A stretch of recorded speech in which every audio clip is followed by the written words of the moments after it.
Hey everyone, Greg here with Science Studio, and we have another PC build to show off to you all. This one is based around the Intel Core i5 4690K.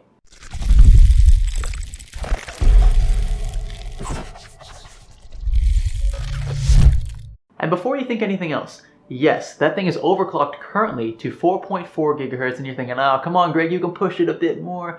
We didn't want to do that just yet. We wanted to save that adventure. I called it adventure because that's usually what it is. It's very difficult to find like the highest, most stable overclock possible on any chip whatsoever. So I'm going to save that adventure for another video. If you're interested in that video, click the link here. If that link is not here, it's not uploaded yet, but please click the link if it's there. I think you're going to enjoy that video. Should be pretty fun to watch, to say the least. You know, it's never fun to crash a computer, but it's fun to watch other people crash their computers, right?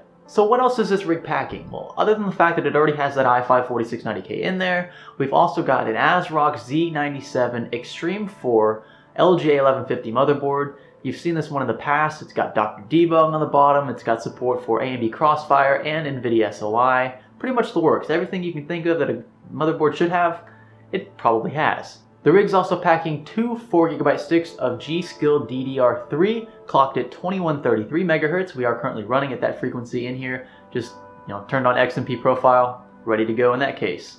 Apart from that, we have, let's see, a power supply from EVGA, 600 watt bronze. It's actually a little higher than the standard. It's not the 725 from Senti. I wanted to go back to EVGA just because the power supplies are a bit quieter, and this one's 80 plus bronze, so yeah, it's more efficient and stuff if you're worried about that. But it's just nice to say on paper, oh, it's 80 plus bronze.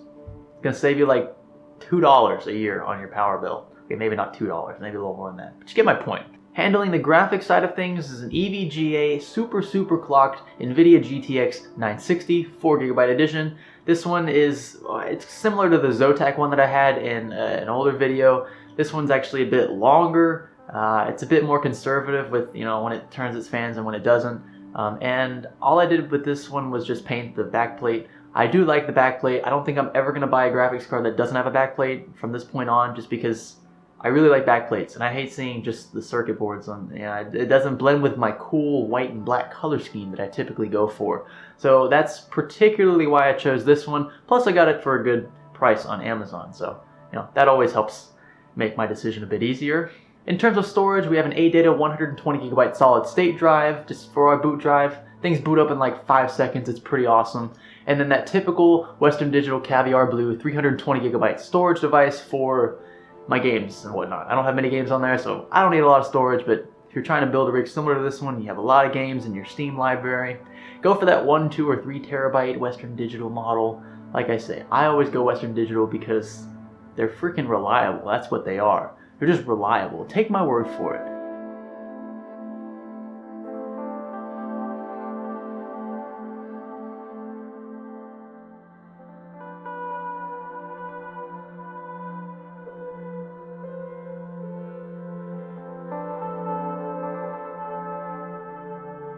So you just saw from that little test that GTA 5 is definitely benefiting from that overclocked i5 4690K. We're reaching about 130 FPS on the average in GTA 5 at 1080p on all high settings minus MSAA and ambient occlusion, a few of those weird settings in there that we like to turn off just because they absolutely destroy the GPU's ability to perform well in games. Keep in mind, I just have a GTX 960 in here. It's a 4GB GTX 960.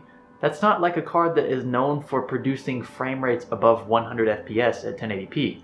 So I'm very impressed at how well this computer is performing as a whole. I'm very surprised, honestly, by how well the overclocked i5 is doing in games, particularly GTA 5, which is very CPU intensive, but also in other games that don't rely heavily on the CPU. It's nice to see a CPU and a GPU working together so wonderfully to produce a very playable 100 plus frame per second gaming experience. So that's about it for this beast of a build, you guys. It's a 4690K, water cooled, running a GTX 960 4GB graphics card in a pretty sweet Enthoo Pro M acrylic case. If you're interested about that case in particular, check out this video here where I review all of the features of this case behind me. There's plenty of building room. The side acrylic window looks absolutely gorgeous. You can see everything inside, including your radiators, and I love that. So if you're a pretty ostentatious PC builder, check this case out. Check this video out. I think you'll enjoy what you'll see.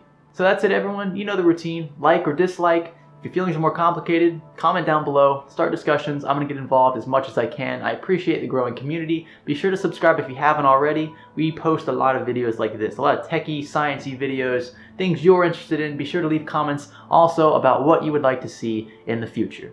This is Science Studio. Thanks for learning with us.